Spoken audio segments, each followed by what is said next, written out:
Iran said it didn't strike Azerbaijan. Europe is becoming more involved in the situation in the Middle East, and Putin is threatening to cut gas supplies to Europe.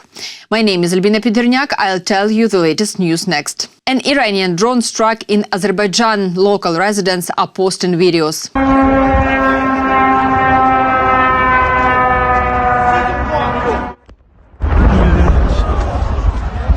They hit the airport.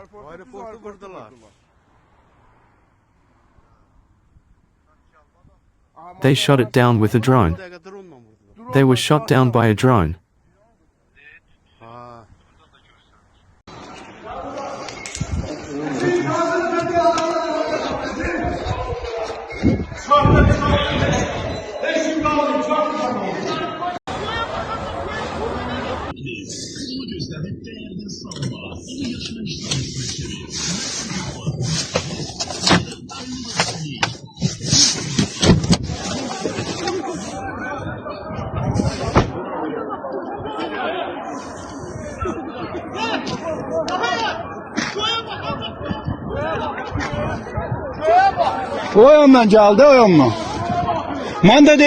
Iran struck Turkey the day before. NATO Secretary General Mark Rutte answered whether Article 5 of NATO could be used. And how big is the risk that an incident like this draws all of NATO into the conflict? That Iran or one of its proxies attacks a NATO ally, that ally invokes Article 5, and NATO suddenly then is at war with Iran? Well, Article 5, I think, is not in order here. Nobody's talking about Article 5. And the most important thing is that our adversaries have seen yesterday that NATO is so strong and so vigilant, and even more vigilant, if possible, since Saturday because of the situation, of course, in the Middle East. So they see and know and sense that our military are on this. Putin threatened to cut off gas supplies to Europe, but the paradox is that the next day gas prices didn't rise, they went down. As for gas, the rise in prices on the European market is not even directly related to restrictions on gas supplies to the European market.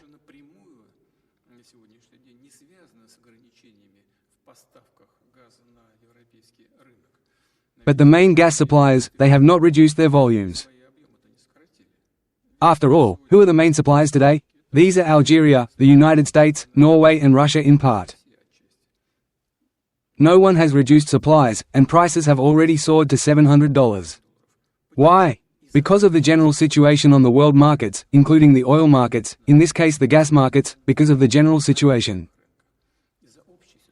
Because there are customers who are ready to buy natural gas at higher prices.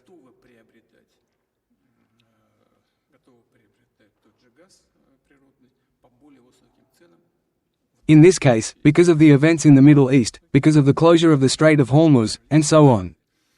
And if there are such premium buyers, then from the European market, well, I am sure, even some traditional suppliers at the moment, such as, say, American companies, of course, will go to places where they pay more.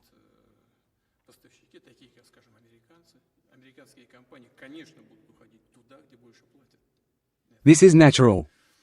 There is nothing here. There is no political background here, only business, and that's it. Therefore, I repeat, this is the result of an erroneous policy, the policy of the European authorities, and for many years.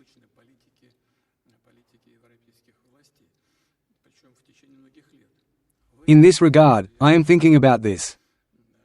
In any case, as you have just said, they plan to introduce restrictions on the purchase of Russian gas, including liquefied gas, in a month, on the 24th and last day, from the 25th, and a year later, in 2027, further restrictions up to a complete ban. And now other markets are opening, and maybe it would be more profitable for us to stop supplies to the European market right now, go to those markets that are opening, and gain a foothold there.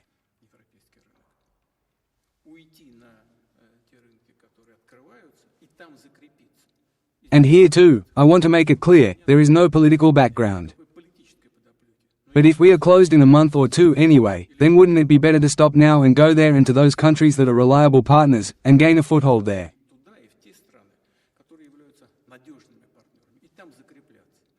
But this is not a decision, in this case, it is, as they say, a thought out loud.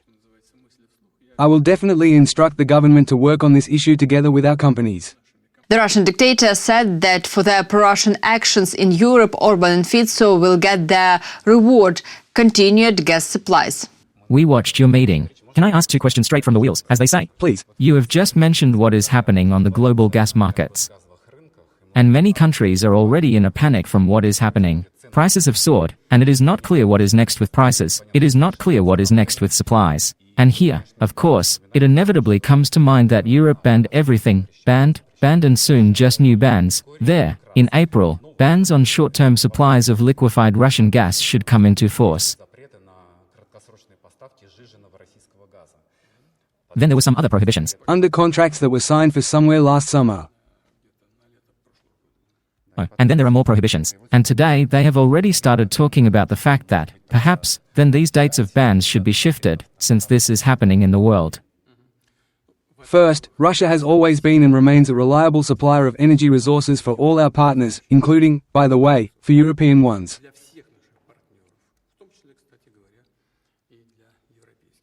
And we will work in this mode with those of our partners who are themselves our reliable counterparties.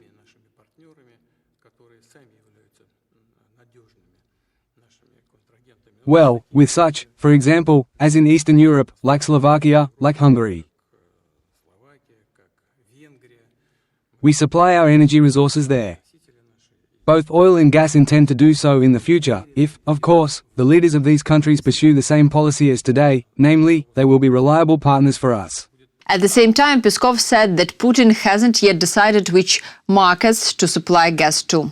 No, yesterday the president stressed that this is not a decision, it is only, a proposal, or rather, an instruction to the government to work on this topic. Of course, our gas company is in contact with all representatives of the global gas market, and they are clearly monitoring the situation and understanding where new premium markets are emerging. Peskov started saying that the world cannot live without Russian energy resources. He also talked about rising gasoline prices. In Europe, fuel prices at gas stations began to creep up due to the events in the Middle East. In Germany, in 4 days, they increased by almost 13% at least. There is no such sharp increase at our gas stations. Was there any presidential instruction on this matter to the government, the anti-monopoly service, in terms of controlling prices for motor fuel? And are you afraid that sellers will try to take advantage of the situation and also start raising the cost of fuel? Thank you. There is no need for any additional instructions from the head of state. The fact is that the government is working, the FAS is working, and such a well-established system of price control is working. In fact, in this case, the international situation associated with the war in Iran cannot and should not be the reason for any fluctuations in fuel prices in our country. But, of course, it is the government that is constantly monitoring the situation. Volodymyr Zelensky said in an interview with an Italian publication that Russia no longer acts as an ally of Iran. Today, Russia does not act like an ally of Iran. Maybe it would like to, but we already saw this in Syria, and now we see it with Iran. I think they simply do not have enough strength for it. All their forces are either in the land of Ukraine or involved in the war against Ukraine. I am sure that the Russians are supplying weapons to the Iranian regime. We understand that they may provide electronics for the Shahed drones. I think all of this can be found in the wreckage of the Shaheds that are now striking the Middle East. If partner intelligence services share information, this will be confirmed. Because Iranian Shaheds contain components made in Russia. This is something we clearly understand. What else could Russia give Iran? They could supply air defense systems. They have quite a lot of them. Volodymyr Zelensky stressed that Russia has been killing Ukrainians, including with Iranian weapons. Ukraine is now ready to cooperate with its allies regarding the weapons used by Iran. Iran gave Russia weapons that Russia used to kill us. Now this concern is a bit lower because Iran is unlikely to send weapons to Russia at this moment. But earlier, Iran gave licenses, and now Russia produces these missiles and drones itself using Iranian licenses. There are concerns because of signals from the United States, both public and private. They say the military operation may continue, and because of this the U.S. will need more air defense systems for itself and its allies. They will also carefully watch their production of PAC-2 and PAC-3 missiles. These are interceptor missiles for the Patriot system. Because of a long war, there is a concern that the U.S. could reduce air defense missile supplies to Ukraine. As for oil prices, Many countries in Europe and the world are worried about this crisis. Our energy crisis is mainly caused by Russia's war against us. But it is also clear that the import of oil products is reduced or even blocked because of the fighting. This is already affecting global energy prices. It is a challenge, and I think all countries will work on it. We also received signals from partners in the Middle East. Iranian Shahed drones have already struck civilians in those countries. They want our expertise, and we are open to sharing it. If their representatives come, we will provide this expertise. There are also requests from European countries and from the United States to share our experience with partners in the Middle East. As for weapons, we ourselves are at war. I said honestly, we lack some things that others have. They have missiles for Patriot systems, but they cannot shoot down hundreds or thousands of Shahed drones with Patriot missiles. It is too expensive. Human life is priceless, of course, but they simply do not have enough missiles. That is why they need interceptor drones, which we have. And we have a shortage of PAC-2 and PAC-3 missiles. So if we talk about exchanging technology or weapons, I think our country will be open to that. Temporarily occupied Mariupol is being rebuilt by the Russians only for show. The doors of residential buildings are tightly closed, and in almost every yard there are graves of Ukrainian civilians. Hello, my name is Anna, and this is Mariupol. Today is the 24th of February of the 26th year. 4 years have passed since the NWO began. Let's summarize. How was the recovery? What did you do? What did you not do? How successfully did you restore the city for 4 years? Let's look at the restored, built, and mortgaged ones. In general, let's look at the city from different angles. Let's go. Of course, the weather today is not very flying, it is raining, but, nevertheless, since we have already begun to show you, we will show it. Lenin, 104. This house fell under the restoration program. As you can see, the facade of the house was put in order, painted. The owners of the apartments were promised that their housing would be put in order. Funds were allocated for repairs. But a strange thing was noticed for some reason. The doors to the entrance to the apartments are closed. Well, I'll say this, a little welded. Therefore, we do not know how people get here and whether they get here. If anyone has information, let us know, we will tell you more about it. Meet with people, with residents, if there are any from these houses, and we will tell you. And they also drew attention to the fact that there were posts even on this territory, as if it were in the house of this house. A playground for children, which...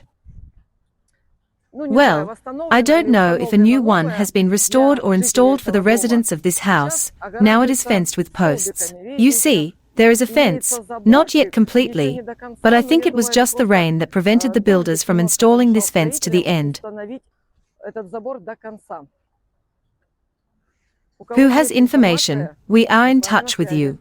Let us know, write to us. Lenin Street, 104, on the side of the avenue, the same house. A Sberbank branch with a chic renovation has opened on the ground floor. So maybe there was only enough money for repairs for the bank. For 4 years, people have been waiting for their housing in anticipation of repairs, and the administration is in no hurry. When will the owners find their home? Perhaps it is correct to ask, how many more years to wait for what was promised? Dear viewers, thank you for watching this video. Write in the comments where you're watching us from. It is important for us to know the geography of our audience. Support Ukraine. Together we will win.